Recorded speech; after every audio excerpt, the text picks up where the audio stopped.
Jorij, thank you for coming and thank you for joining me today in Amsterdam. How are you? Doing very well. Thank you for having me.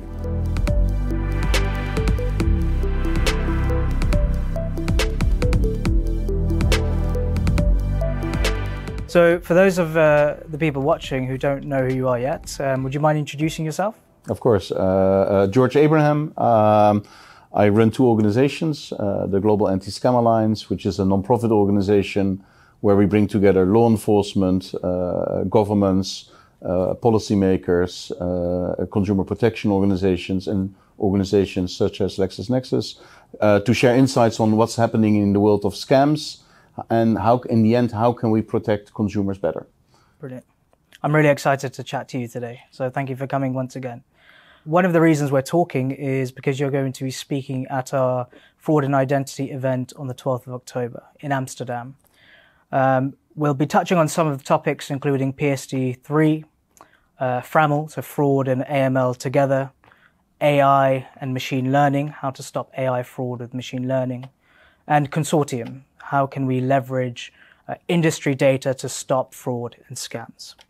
Off of the back of that, PSD3 is quite interesting, right? So it talks about scams. And one of the questions that I wanted to ask is, what is scams? What is a scam in your book? We define scams very broadly. If there's a huge gap between the product or service being offered and what's actually delivered.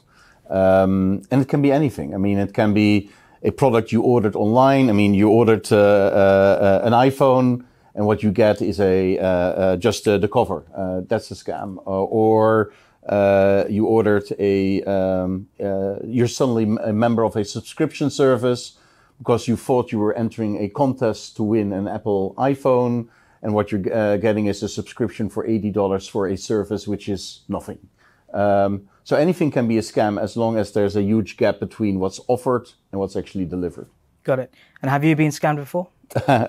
Very honestly, I think if you haven't been scammed, you probably didn't live.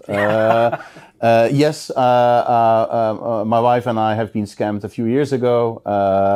We sold our boat, and the guy was very reliable, very trustworthy. He gave us a few €1,000 and said, I'm going to give you the rest in 1 week. And he was gone. And later we discovered that it's a trick he always applies, that he buys a product, he gives a few $1,000, immediately sells the product for a much higher price, and then runs. So yes, we were scammed, but I think, as I said, I think anybody can get scammed. It doesn't matter what kind of education or how rich you are. It's just the scammer will always find the right time, the right moment to scam you. Brilliant. I have also been scammed, so to make you feel better. Let's move on to digital scams or digital fraud, right? What are the macro key themes that you're seeing when it comes to digital scams? We see a few trends. First, the volume. I mean, online scams have been, very honestly, we have been asleep. I mean, since the year 2000, as e-commerce and online, and as the internet grew, we saw the number of online scams growing as well. I mean, Corona accelerated it. And nowadays, in the UK, 41% of all crime reported to law enforcement is related to online fraud. In Singapore, it's even 50%. So we see a massive growth in the number of scams, and a very simple reason, the chances of getting caught are, according to the World Economic Forum, they're 0.05%. So it's very easy to set up. It's good revenue and very little chance of getting caught. Growth is, I think, definitely trend number one. Trend number two is the professionalization of the industry. We see it's no longer a 16-year-old kid trying an online store and then forgetting to deliver the product. They're professional organizations, and the latest very unfortunate trend is that we see a lot of people actually being, especially in Southeast Asia, being lured to Bangladesh, Cambodia, and other developing countries. Their passports taken away, and then they're put actually in kind of prison camps and are forced to scam people 12 hours a day. So we see a massive professionalization of scams. Industry. It's becoming, it's an industry, and you see every country specializing in a type of scam, including the Netherlands. We are very good at bulletproof hosting, unfortunately. And the latest trend I see is what we're also going to discuss at the event is AI. I actually had my own experience there with a deep fake a few months ago. We're always looking for more developers, and I was contacted by a person from Serbia. He had an excellent resume, so I asked for a video interview. And when we had the meeting, he wasn't sharing his camera. So I asked, hey, can you turn your camera on? Well, I'm now on my laptop. Give me a few minutes, and I can connect on my desktop. And then I became a little bit suspicious because his accent was Asian, while he was supposed to be from Serbia. So at one moment, and it was just code-filled because the video quality was excellent, I asked, can you take off your glasses? Connection broke. He never replied. And since then, I've been approached 5 times with a different name, but exactly the same script. Hey, I like to work for you. This is my GitHub account. Same text, same GitHub account. So it's a scam. Yeah. But the deepfake was excellent. Wow. Okay. So what's what we're seeing in the news is actually happening in real life. Deepfakes are becoming more and more predominant. Yeah. I mean, it's a reality. And yeah. What makes me very scared is that the scammers are way faster in adopting the latest tech than we are in protecting consumers using the latest technologies. Understood. And then diving a little bit deeper into those sort of macro trends, let's touch upon Europe, for example. What are the similarities that you're seeing when it comes to scams, or when it comes to authorized push payment scams or authorized push payment frauds, right? What are the similarities that you're seeing across Europe? It's a good question. We see a massive rise in all the countries. There's no difference there. We also see that investment scams are growing, and we see actually the mixing of scams happening. So what used to be romance scams is I love you, and the first 3 or 6 months I'm building up a relationship with you, and then the question comes, hey, I need money because I'm ill, I'm at the hospital, or I want to fly to you, can you send me money? Yeah. That changed all over Europe, that it's now not, hey, I need money because there's an emergency. No, I made a great investment. Why don't you join me in this cryptocurrency investment? And then the victim is slowly lured into making more and more investments. And when all the money is given, then the trap closes and the victim loses nearly everything he or she has, including his or her heart. Because it's a terrible kind of crime that you not only use your money, but you lose your trust in humanity because you really love that person. Sure. And that sort of touches upon what we're going to talk about in the event, consortium, or different verticals, different industries sharing data to stop these scams. We talked about dating for now, crypto as well. Of course, financial institutes who will be liable to pay back these scams.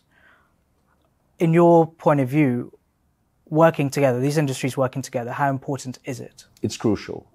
That's also why we have the Global Anti Scam Alliance to bring together not only law enforcement, but also the banks, LexisNexis, anybody who is interested in fighting scams. Because what we see scammers doing is they have one type of scam, and they share that scam across 80 countries, making sure that they don't scam too much in any country, so they remain invisible for a long time. And if we don't share that data, they will remain invisible. And that's the power of sharing intelligence, working together, because we often see that a scam starts in Australia, and if it works there, either the technology is sold on the dark web and it's rolled out across the world, or the scammer just goes from country to country to country. And that's why we need to share data and need to share intelligence. Understood.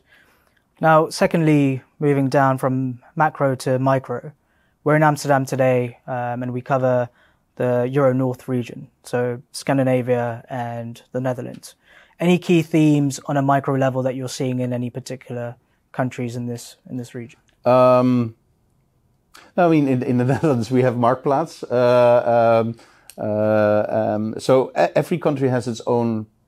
There are always the generic investment scams and crypto scams, but there are always the local scams. So in some European countries, we see that a new payment method was introduced. It makes life much easier also for scammers. And that's one of the things we have to watch out for. If you make things easier, it's also going to be exploited easier. Yeah. We're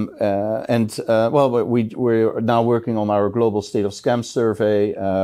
We interviewed nearly 50,000 consumers worldwide, and we're now gathering all the data. And Denmark is, for example, we're nearly there to publish the report, and we see that the amount of people getting scammed is much higher than I thought. We used to base our data on police reports, but we know that on average only 7% of all scams are reported. And what we're now learning is that, for example, in Denmark, 20% of the people lost money. It can be a few dollars, it can be a lot more, but they lost money in the last 12 months. So the number of people being scammed is definitely very high. The percentage, however, differs strongly per country. Yeah, that 7% figure, that's shocking, right? And that's 7% is the only scams that we know about. Yeah, it's the tip of the iceberg. Exactly. I mean, that's scary to think about. Yeah. So one of the other key themes that we'll be covering at the fraud and identity event is PSD3, right? So financial institutes and banks being liable to potentially pay back their scam victims. Yeah. What are your opinions on that?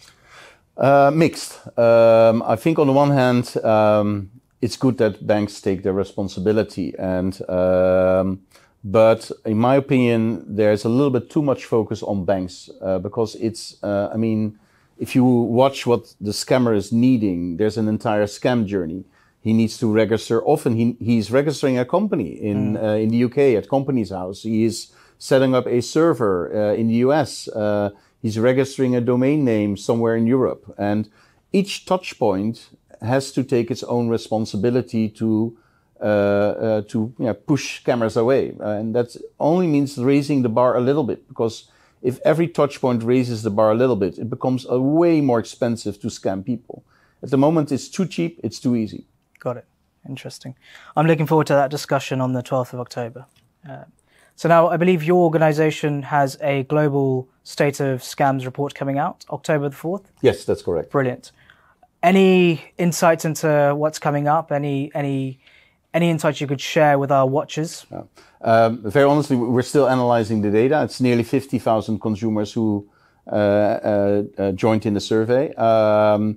What we see is that the percentage of people being scammed and people losing money is way, way much higher than I expected. And interestingly enough, we often blame Nigeria for scamming people. And of course, it's the individuals who scam. It's not the country, because we interviewed 1,000 people from Nigeria, and 90% say, I've been scammed in the last 12 months. So same in Denmark, 20%, Austria, 34%.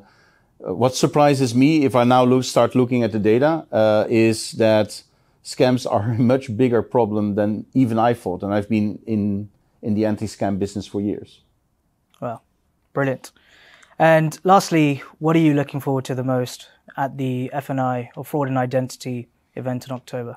I look forward to learning from others what they are doing to fight scammers, because I think in general everybody wants to fight scammers. It's just by sharing information, by sharing data, we can do that much better. And I really look forward to meeting people, sharing insights, and starting to work together to fight this menace better. Brilliant.